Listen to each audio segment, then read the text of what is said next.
Gordon Ramsay, Joseline Hernandez, and Janice Dickinson. What do these three people even have in common? You were in a hurry? Yes, sir. F*** off, will you? Stop bullshitting me. So what are you?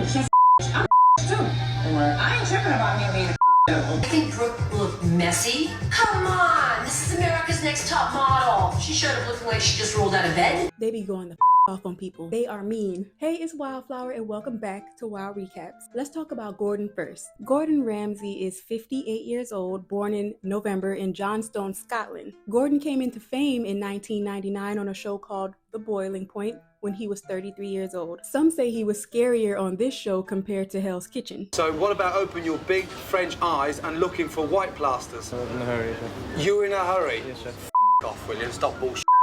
Ramsay is a self-proclaimed perfectionist. This may be the reason he's so explosive when people aren't doing exactly what he needs. Gordon is determined to serve food at a high level. Earlier, he's worked in lower-level kitchens, ones where he describes thaws out the food and throws it in a fryer. He didn't appreciate the practices of lower-level restaurants and knew early on that it wasn't for him. However, he expresses gratitude for the experience because it made his higher-level process even more meaningful. Another thing that's important to note about Ramsay's development is that his passion wasn't always for cooking. He once had a passion for football until an injury ended that for him. I went in for this 50-50 tackle and it was crunch.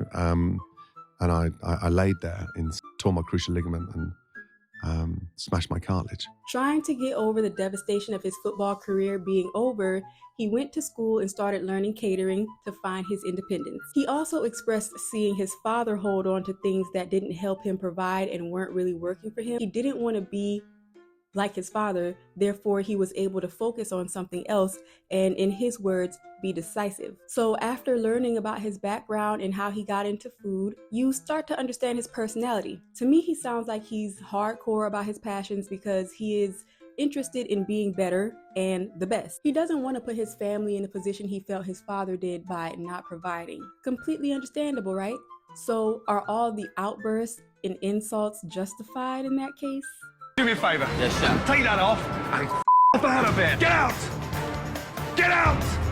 Give me the jacket. Give me the jacket. Useless sack of thanks to dick face there. Hurry up, Giovanni. Yeah, but I'm not dick face, chef. Yeah, say that again. I said I'm not dick face, Yeah, chef. you're pissed, are you? I'm not not. as fucking. Look at me in the eyes. Not as pissed as I am. You are. Donkey. Hold on a minute. You're calling me asshole? I am. You stuck-up, precious little. Let me tell you, are so in denial. Okay. You need therapy. Tell me below if you can accept how mean he is for his greater cause, which is giving people a dining experience worth their money. I'm sure we can all get with that idea, but are the insults necessary and or excusable? This brings me to our next person, also born in November, Miss Joseline Hernandez, the Puerto Rican princess, Chanelica Betancourt, the baddest puta. If you're familiar with my channel, you are familiar with this woman and how she gets down with her cabaret girls. But let's take it back on our Puerto Rican princess who was born in Ponce, Puerto Rico, but moved at 6 years old to Fort Lauderdale, Florida. Joseline started stripping at 16. It wasn't until age 26 where Miss Hernandez was introduced to us on Love and Hip Hop. Joseline quickly became a main part of the show because of her scandalous storyline and strong personality. You touched my baby mama? I like the I touched her again. Wow, that's how you feel? That's how I'm feeling. And that's how I'm always feeling. Let me tell you So what's something. up? Let me tell you something. Don't What's ever up? call her stay in your place. Stay in your She's a place. What are you? She's a I'm a too. All right. I ain't tripping about me being a Don't disrespect my family. All right. Eventually, she ended her time with VH1 and Love and Hip Hop in 2017 and came out with her own show, Joseline's Cabaret, in 2020. Now, she would talk her on Love and Hip Hop, but on Joseline's Cabaret, she's the boss. She's choosing girls to dance with her while she performs her music. So she cares that they can dance, that they can listen to her, kiss the ground that she walks on, as she would say. Music is Joseline's passion, and like Gordon Ramsay, she will go off on those girls for not being able to be what they need to be when she needs them to be it. Now, unlike Gordon's show, Joseline's is more controversial because it's more sexual. So in addition to the cursing people out, which is what Gordon does too, you get scenes of naked TNA. Now, I do think the insults Joseline says sting a little more. Telling her that nobody. And now you scared. No, I'm not scared. I didn't know that was her. You scared now. I don't care how big you is. If you try me, she start laughing at me. And I'm looking at this big goofy ass E.J. Johnson looking ass like knock your motherfucking ass out. Sit down, sit down, sit down, cause you ain't gonna do a motherfucking thing. Last up, we have someone who I think nowadays is less known than the other two, Janice Dickinson, the world's first supermodel. At the time of this recording, Janice is 69 years old, but her birthday is February 16th, born in 1955. So she may very well be 70 by the time you all see this.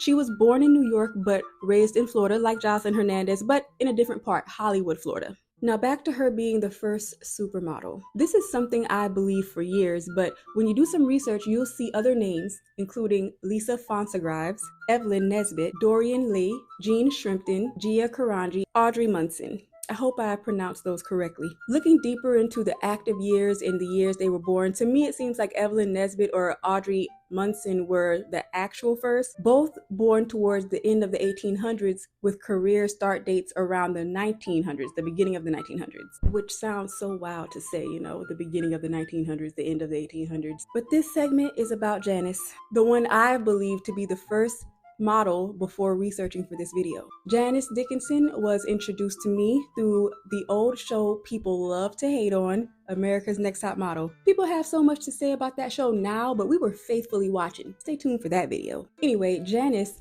she was the loudmouth on the panel for sure. What I can appreciate about her is that when judging, she stuck to the way that she was brought up in the modeling world, strict parameters when it comes to body type and even posing. This played into her being the mean judge, but her yelling and strong opinions didn't help that either. I think next America's Top Model is not a plus-size model. I'm sorry. I wasn't cruel. You don't think so? I don't think I was cruel at all. 100%.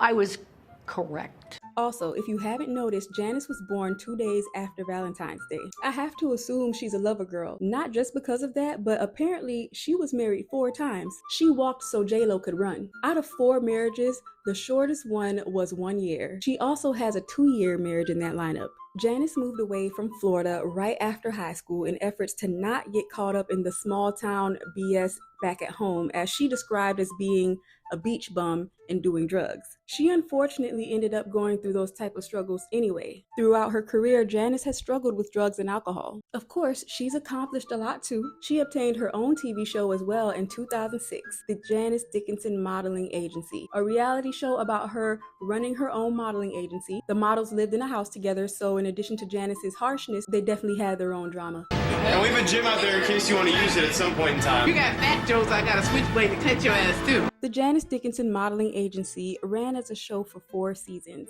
It ended in 2008 when the agency ended. If you're still with me, can I assume that this is a little interesting? So don't forget to hit the thumbs up before you go. Thank you.